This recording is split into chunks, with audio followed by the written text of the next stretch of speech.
We grow tomatoes here in the Ruskin, Florida area, as well as the Homestead, Florida area. The DiMare company is an almost 90-year-old company. I am a third generation along with my brothers and cousins. The company actually started in Boston with my grandfather and his two brothers. What motivates me to stay in the business and what excites me of farming is being outside and watching crops grow and produce product is exciting to me.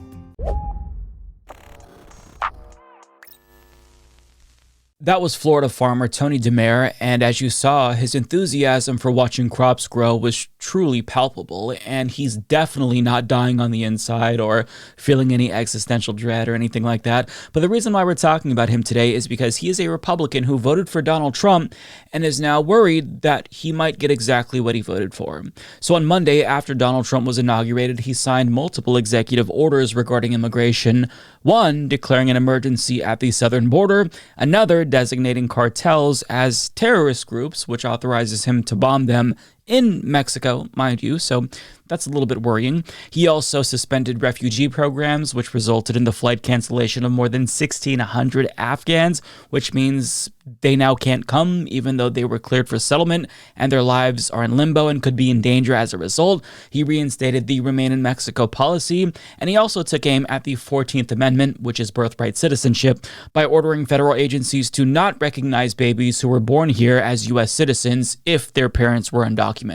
Furthermore, the Wall Street Journal reports that Trump's mass deportations are set to begin next Tuesday, starting with a large-scale raid in Chicago with around 200 officers. Now, before mass deportation officially kicks off next week, farmers like Tony DiMare are pleading with Trump to not go through with it, because after DeSantis cracked down on immigrants in Florida, I'm assuming he voted for DeSantis too, well, DiMare's farm was negatively affected by it. So if Trump follows through with even more deportations, Tony feels like his farm is in genuine danger if he loses even more of his immigrant workforce. Bloomberg reports, Florida tomato grower Tony DiMare is all for President-elect Donald Trump slapping tariffs on the Mexican farmers who undercut him by paying workers a fraction of what he does. He wants to stop illegal border crossings and likes the idea of deporting migrants convicted of serious crimes. But when it comes to Trump's border promises to expel all 11 million undocumented people living in the country, DiMare thinks it would be a disaster for American farmers.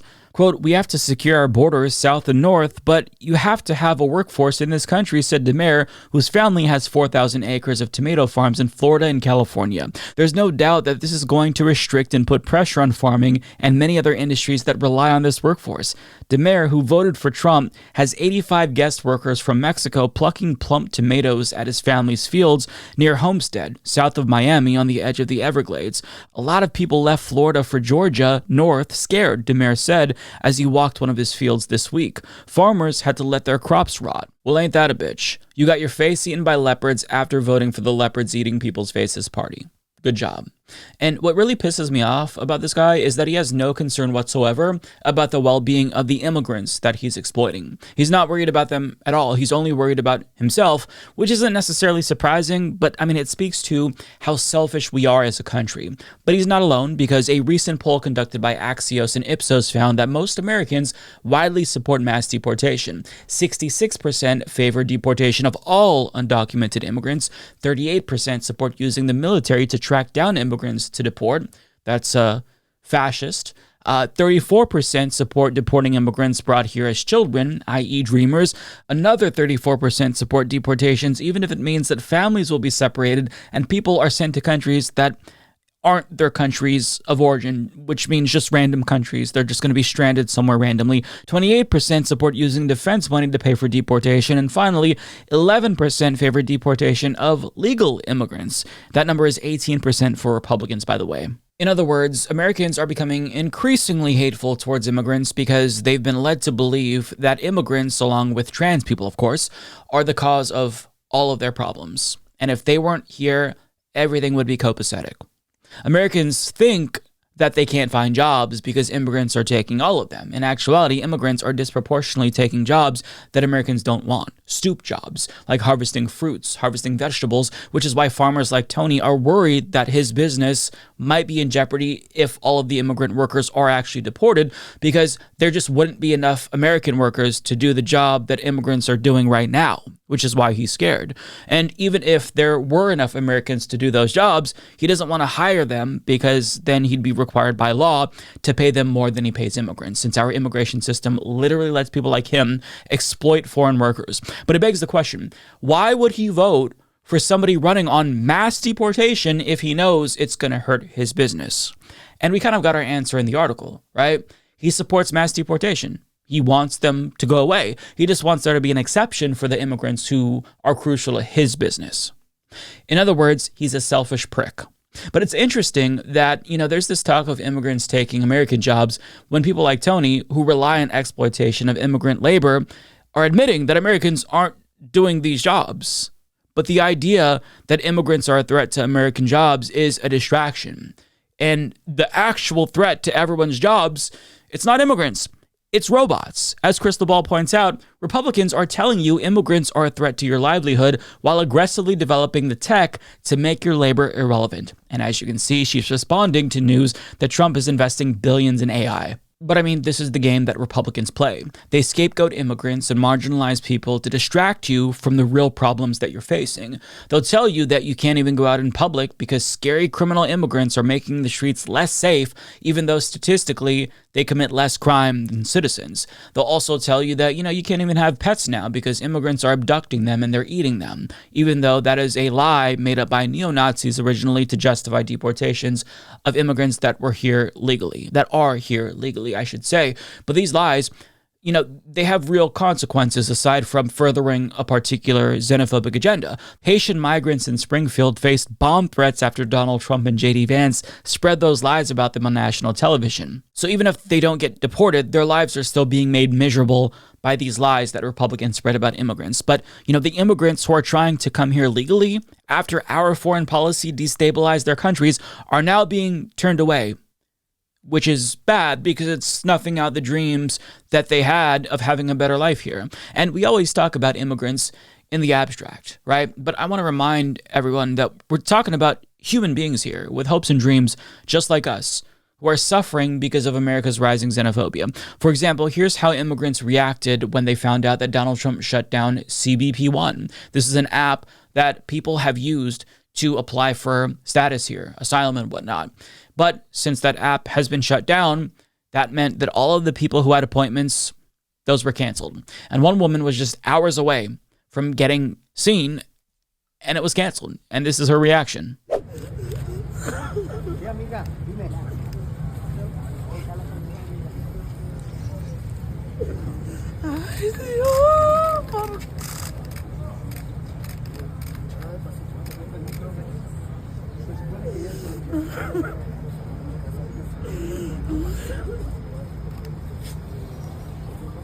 She was this close, and she watched her dream of a better life slip away from her like that. And it is genuinely heartbreaking, but I wish I could say that I had faith that the American people would come to their senses after watching Trump inflict mass pain and suffering on immigrants through his fascist-ass mass deportation policy. But I'll be honest, I no longer have any faith that Americans are going to see the light even after they witness the inevitable brutality that's about to unfold. If you look at some of the replies to that video that I just showed you, you'll see commenters laughing at that woman's pain. And, even right-wing influencers like Chaya Raichik chiming in with some laughing emojis herself as if it's one big joke. We are a deeply immoral and racist country, and trying to appeal to the humanity of these people is not going to be effective because, in truth, Americans literally couldn't care less about anything or anyone unless it affects them directly. And I'm not saying that to be overly cynical. I'm saying that because we need to understand that Americans will only care about the pain and suffering of others insofar as it impacts them in a concrete way. And that's why we need to change the way that we frame these things. It goes back to the farmer, Tony DiMare, who's now worried about how Trump's deportation of immigrants is going to affect him, not the immigrants. And now he kind of cares about mass deportation and doesn't want it to happen. So I think that we need to be realistic when it comes to the tactics that we use to persuade Americans. And we have to explain how their anti-immigrant votes are actually against their self-interest. They just don't know it.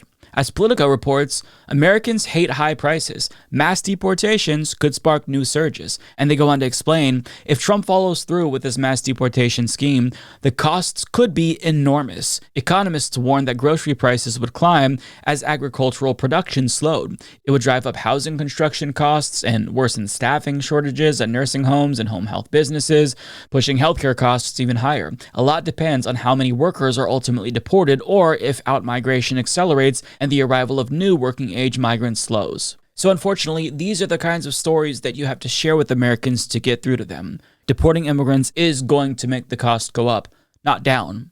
And they're too stupid to understand the way that this is going to affect them. You know, if Tony's tomatoes rot because the immigrant workers he's exploiting are deported and there's less tomatoes overall, the price of tomatoes is obviously going to increase as demand goes up, which is going to affect, the cost of tomatoes and tomato products, tomato sauce, ketchup, cheeseburgers, and so on. Those farmers are going to pass that cost onto you, the consumers.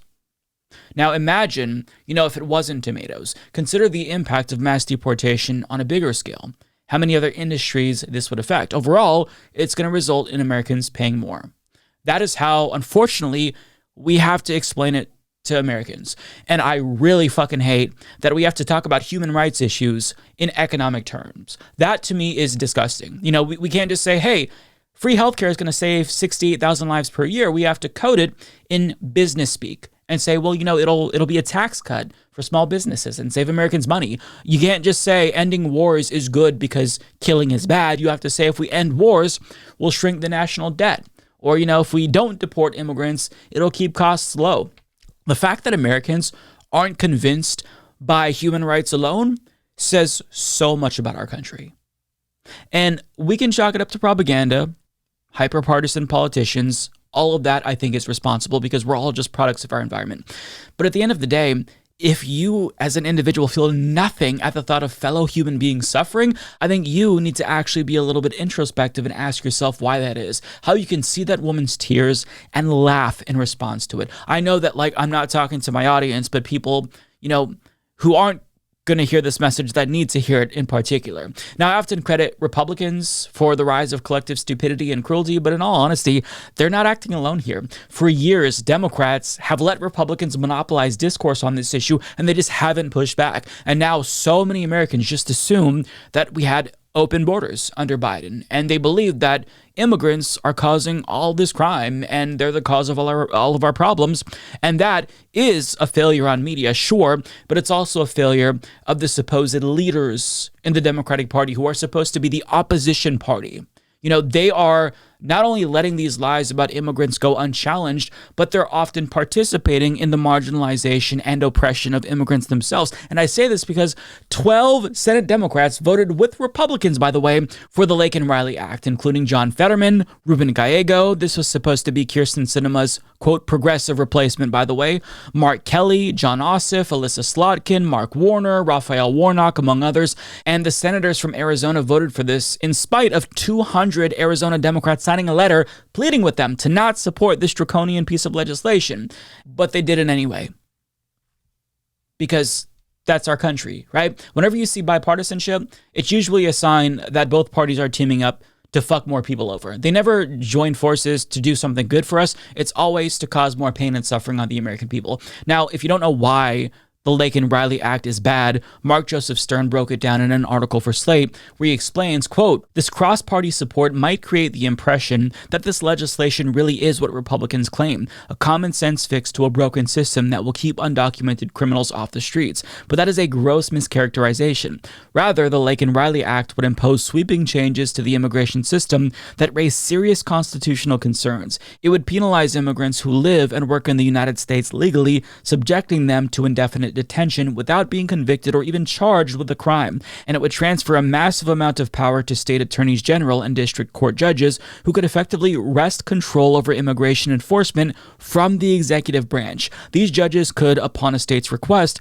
ban the issuance of all visas to residents of entire countries like India. In short, under the guise of punishing a small number of law-breaking undocumented immigrants, the act would curtail legal immigration and subject law-abiding immigrants to detention and deportation. legislation. It is baffling that so many Democrats would sign on to such a cruel and constitutionally dubious scheme. It is baffling, but I mean, this is the state of American politics where both parties are shifting to the right. Republicans certainly have shifted to the right on this issue in all issues, but Democrats have followed them to the right.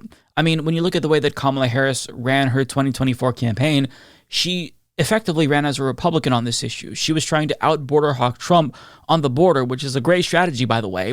But I mean, it's alarming to see so many politicians, Republicans and Democrats, go along with the piece of legislation that is just downright draconian. And there's a plethora of reasons why this legislation is bad, and I would implore you to read Mark Joseph Stern's full article because he really does break it down comprehensively, but I just want to go over some of the main reasons why, again, this is bad. First and foremost, it takes away due process rights of immigrants, which they are entitled to, by the way. Second of all, it would impact all immigrants, including legal ones who are granted amnesty or who are refugees, and it would affect their ability to travel internationally while they're waiting for their green cards. Furthermore, guess who else it would affect? Dreamers. At any age, mind you. Americans used to support Dreamers before hating them, but it would affect them. For those of you who still care about Dreamers, they're going to be fucked over by this. These are people who were brought here before, when they were children, by their parents. So they didn't choose to be here. They were here at a young age.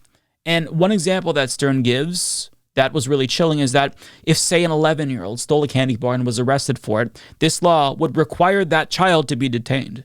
In other words, your life could be ruined if you commit a single act of petty theft or you make one mistake. Even if you're a kid, it doesn't matter.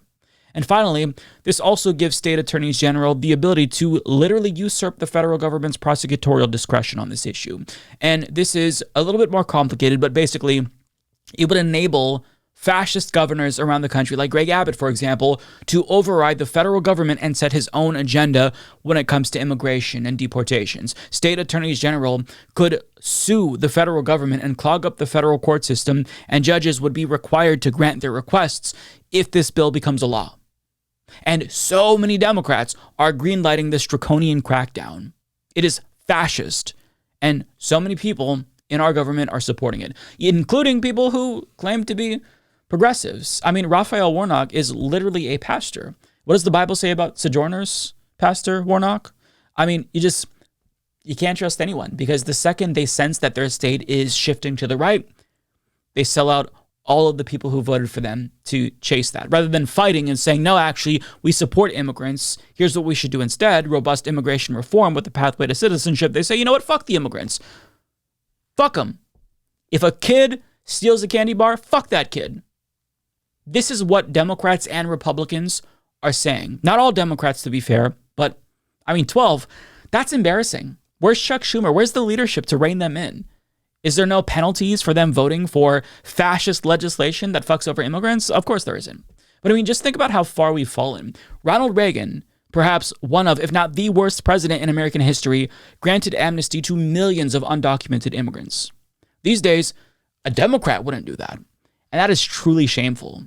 Years of nonstop fear-mongering and propaganda about immigrants has culminated in this moment where a Gestapo-like force is about to violently detain and deport millions of people to the delight of Americans who think that that's somehow going to improve their lives in a meaningful way or bring down costs or some bullshit reasons. But after all the immigrants are gone and things continue to get worse, who will Americans blame next? Trans people? Disabled people? Black people?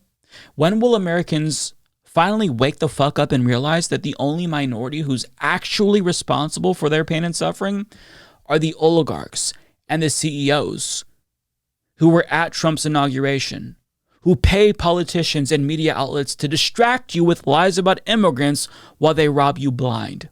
Stop falling for it and realize that you have more in common with every immigrant than you do with a single rich person.